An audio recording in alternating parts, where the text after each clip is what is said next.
Hello everyone, Jam Siki, praise the Lord, it's me Simran and welcome back to our YouTube channel. So आज मैं आप लोगों के साथ परमेश्वर के कुछ वचनों को शेयर करना चाहती हूँ। तो आज का मेरा टॉपिक है कि परमेश्वर की योजना मेरे लिए बहुत अच्छी है। Means God plans is the best for me.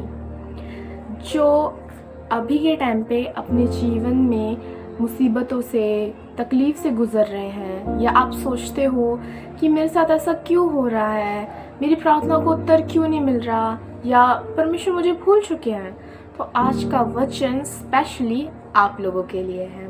तो आइए आज का वचन पढ़ते हैं।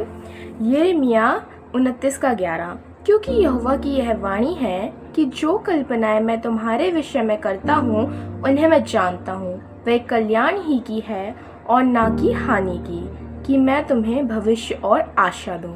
हालेलुया। तो ये वचन साफ साफ बताता है कि परमेश्वर की योजना हमारे जीवन में लाभ की है, हमें सक्सेस देने के लिए, ना कि हानि की, हमें प्रॉब्लम्स में डालने की।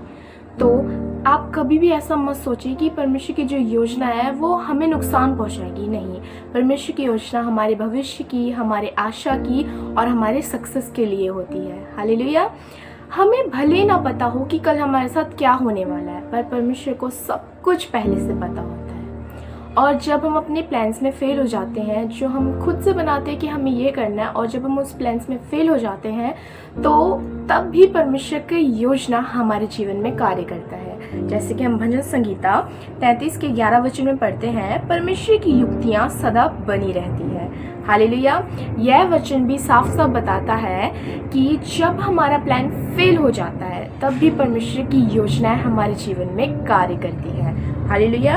आइए हम एक और वचन पढ़ते हैं कि तू अपनी समझ का सहारा ना लेना, वरन संपूर्ण मन से यहोवा पर भरोसा रखना। ये वचन नीति वचन 3:5 में लिखा है, और ये वचन भी हमें साफ साफ समझाता है कि जब हमारे प्लान फेल हो जाते हैं तो हम क्या करते हैं, दूसरों को पूछते हैं कि हमें आगे क्या करना चाहिए, या हम अपना ही दिमाग लगाते हैं कि हम आगे क्या करें। तो उस टाइम पे भी हमें अपनी समझ का, अपने दिमाग का सहारा ना लेते हुए परमेश्वर से प्रार्थना करनी चाहिए और उस पर भरोसा रखना चाहिए कि परमेश्वर अपनी योजनाओं को हमारे जीवन में पूरा करेगा। हालेलुया। आइए हम एक लास्ट वचन पढ़ते हैं, सहोपदेशक 3:11। उसने सब कुछ अपने समय पर सुंदर बनाया है। हालेलुया।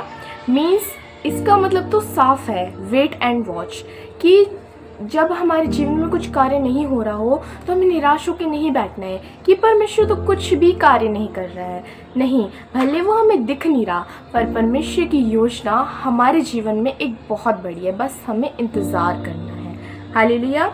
तो आज के वचन से हम यही सीखते हैं कि चाहे हम कितनी भी मुसीबत में हैं, कितनी भी परेशानी में हैं, हमें हमेशा याद रखना है कि परमेश्वर की योजना मेरे लिए बहुत अच्छी है।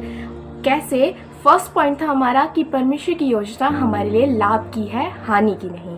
सेकंड पॉइंट हमने देखा था कि हमें परमेश्वर पे भरोसा रखना चाहिए कि आज नहीं तो कल परमेश्वर ज़रूर पूरा करेगा। और थर्ड कि हमें परमेश्वर की योजनाओं का इंतज़ार करना चाहिए। इस वचन के द्वारा परमेश्वर आप सबको आशीषित करे। आमीन। हालेलुया। सबको जैम सिकी।